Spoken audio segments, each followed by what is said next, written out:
Ayan 'no, eto yung energy ng blessing. So ito guys, yung mga magagandang energy na gusto nating lumalabas especially pagdating sa, pera 'no. Dahil swerte ka na, blessed ka pa, mga kapiksi. Ito talaga napakagandang combo.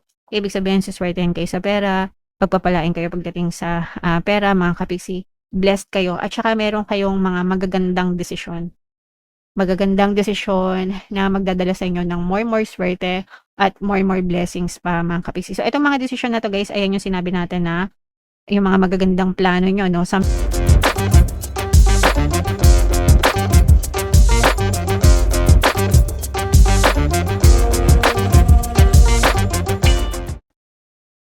hello guys, hello Pisces. Welcome back to Pinoy Pixie Tarot. Ang pamagat ng episode natin for tonight is Money Come to Me. Ito yung ating money reading guys para ngayong September para sa Pisces, Sun, Moon, Rising sign, and Venus. Unahin natin tong money manifesting technique para sa inyo guys. So meron tayong achieve. Write down a list of all your career objectives ranging from the modest to the magnificent. Don't limit yourself or worry about how to achieve them. Simply do your best each day, keeping your thoughts focused on your goals. So, eto guys, no? This is called scripting or journaling, guys, yung pagsusulat ng mga intentions nyo, guys, no? So, mas maganda kung meron kayong dedicated notebook. Guys, this is a very effective technique when it comes to programming your subconscious mind guys. Kasi every time na nagsusulat tayo guys, nagkikreate yan ng neural pathways sa ating nervous system or sa ating brain mga kapiksi. Kaya mabilis ma-program yung ating subconscious mind. So pagdating sa objectives, isulat nyo kung ito dito sa video na to since career tayo or money reading, mag-focus kayo sa career nyo. Pero guys, when it comes to manifesting kahit anong objectives pwede. So kunwari sa career guys, isulat nyo kung ano yung gusto nyo mangyari sa career nyo. Gusto nyong matanggap sa trabaho, gusto nyong ma-regular sa trabaho, gusto mo magkaroon ng salary increase, gusto mo ma-promote as manager, supervisor, team leader, whatever guys, kahit ano, no? And wag mong ilimit yung sarili mo. Kasi there are some people na, ay hindi ako mapopromote kasi hindi ako college graduate. Ay hindi ako matatanggap sa trabaho na to kasi ganito, ganito, ganyan. So, wag mong, those are limiting beliefs, no? Kumbaga, wala pa, nililimit mo na, hindi mo, kumbaga, tinatanggap mo na agad yung failure mo kasi may mga ganitong condition, blah, blah, blah. So, wag ganun, guys. Kasi you can be, do, and have anything that you want hanggang gusto mo, hanggang walang limitation sa utak mo. Ikaw yung magde-declare, mga kapiksi. And you do it every day.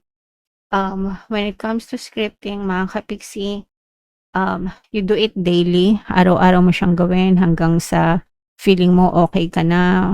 And then, you let it go, mga kapiksi. Or, isulat mo siya everyday hanggang sa mag-manifest yung desire mo. If you want to stick with scripting technique. Pero ito guys, super bisa nito.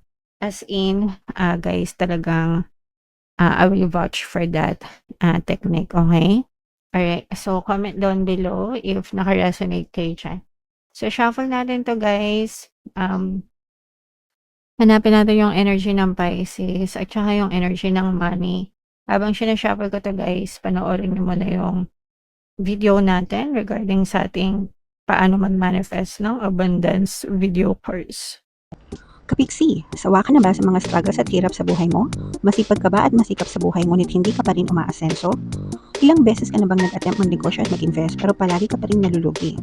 Sa pagkakataon na ito ay maaaring may subconscious beliefs ka na nagiging balakid sa iyong pag-unlad at pagyaman. Introducing, paano mag-manifest ng abundance video course. Dito ay matututunan mong ma-overcome ang mga balakid mo para tuluyan ka ng umunlad, umasenso, sumagana, maging matagumpay, successful at maswerte sa iyong kabuhayan, pera, trabaho, negosyo, salapi at kaperahan ng bonggang-bongga. Dali, mag-send na ng email sa pinoypixie@gmail.com at simulan na ang iyong pagyaman ngayon. Alright, so sa lahat ng gusto mag-avail ng course guys, meron tayong, paano mag-manifest ng abundance video course, paano mawala ang third party at magkaroon ng harmonious na relationship, paano pabalikin si ex, revise breakup. Sa mga interesado guys, mag-send lang kayo ng email sa pinoypixietarot@gmail.com. And sa mga naghahanap ng pampaswerte guys, meron tayong, money shaker jar. Ito yun guys 'no, super liit na bote. Pero super effective nito guys and super powerful. At saka ito guys, ito yung ating, WhatsApp number mga kapiksi. Chat niyo lang ako diyan guys.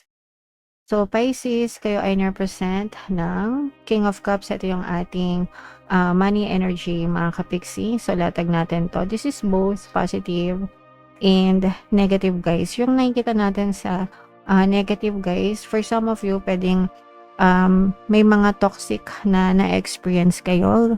Mga kapiksi, pwedeng toxic yung mga boss nyo, toxic yung environment nyo, pwedeng toxic mismo yung trabaho nyo mga kapiksi, no? So medyo dito nanggagaling yung mga stress nyo or nai-stress kayo dahil sa toxicities mga kapiksi. So I suggest guys, kasi pagka ganito medyo maiksi ang pasensya ko sa mga toxic na environment guys, nilalayasan ko to. Kapag toxic yung boss at saka toxic yung environment, guys, nilalayasan ko kahit wala pa akong kapalit na trabaho kasi ayoko ng toxic sa space ko, mga kapiksi. Pero kung wala namang chance na lumipat kayo agad-agad, maghanap muna kayo ng replacement, mga kapiksi. Ngayon, kung wala naman kayong makitang replacement or kapalit, tiisin nyo na lang muna. Meron tayo guys na subliminal, yung pampaswerte sa trabaho, para maging mabait ang boss and mga kasamaan sa trabaho. So yun yung subliminal na yun. Ginawa ko yun especially sa mga OFW kasi yung mga OFW natin guys, sila yung madalas na pinagmamalupitan talaga ng mga amo, no? So tsaka yung kapag ibang lahi kasi minsan actually guys, kahit ibang lahi or Pinoy, basta toxic talaga. So, pwede niyong pakinggan yun mga kapiksi para medyo umayos-ayos yung working environment nyo guys, okay? So, yun yung nakikita natin sa negative. Ito naman guys, sa positive, sobrang swerte nito mga kapiksi, lalo na sa mga bagong opportunities, no? Pwedeng may mga bagong opportunities kayo, mga brand new ideas, pagdating sa pagkakakitaan, magdadala ito sa inyo ng swerte. So, kunwari, naisipan nyong kunwari, architect kayo, no? Naisipan nyong magtayo ng construction agency or whatever, construction company, ganyan.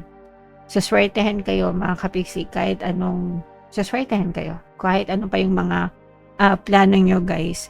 So, make sure na itong mga plano nyo is pagbusan nyo talaga ng mga atensyon, enough details, pag-aralang mabuti, tapos i-launch nyo, diba, kapag feeling nyo okay na.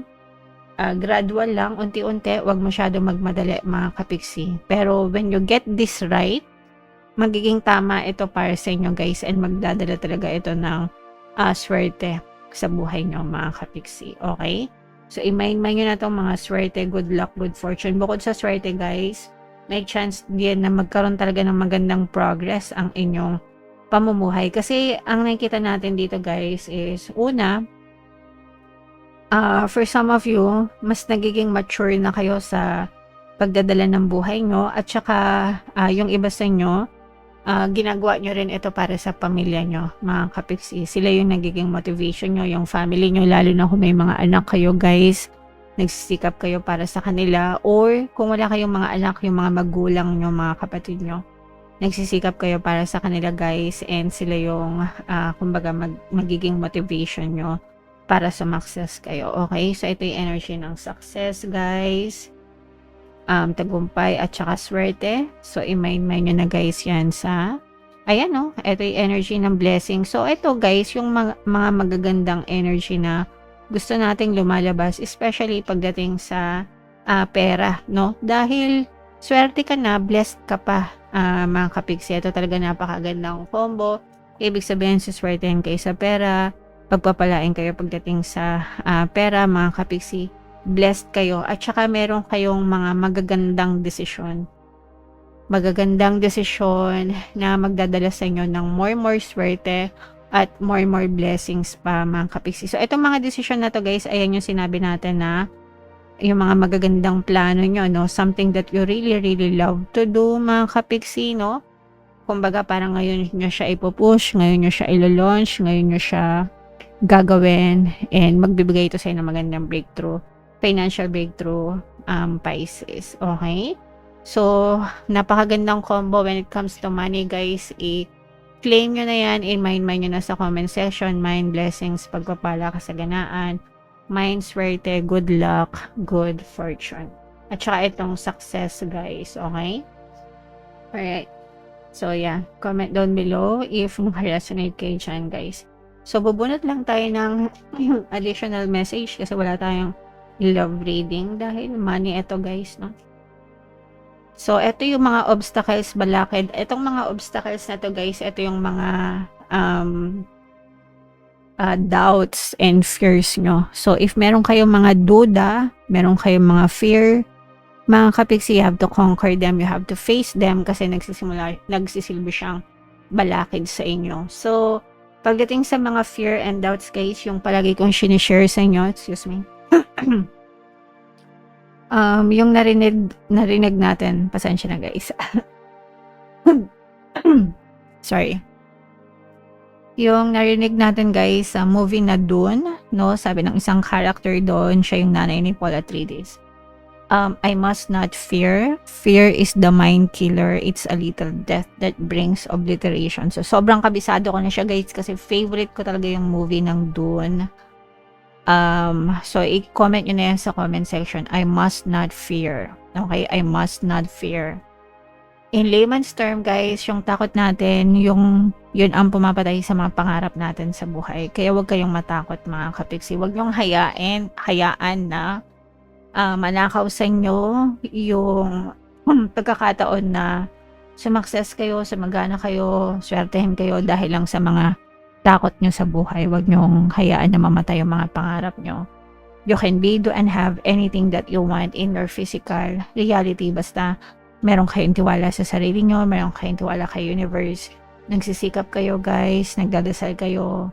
And palagi lang kayo maging positibo sa lahat ng pagkakataon mga kapiksi. Alright? Pasensya lang kayo sa boses ko. Alright, so comment down below, Pisces, if feeling nyo nakaresonate kayo dyan. Lahat ng mga magaganda guys, again, itong swerte na to at saka blessings na to, no? I-mind nyo na sa comment section. For more tarot readings, ito yung playlist nyo guys. Ito naman yung ating success stories ng paano mag-manifest ng abundance video course. Panoorin nyo itong video natin guys about money shaker charts. Thank you for liking, sharing, and subscribing. See you next time guys. I love you all. Have a nice day. Bye-bye.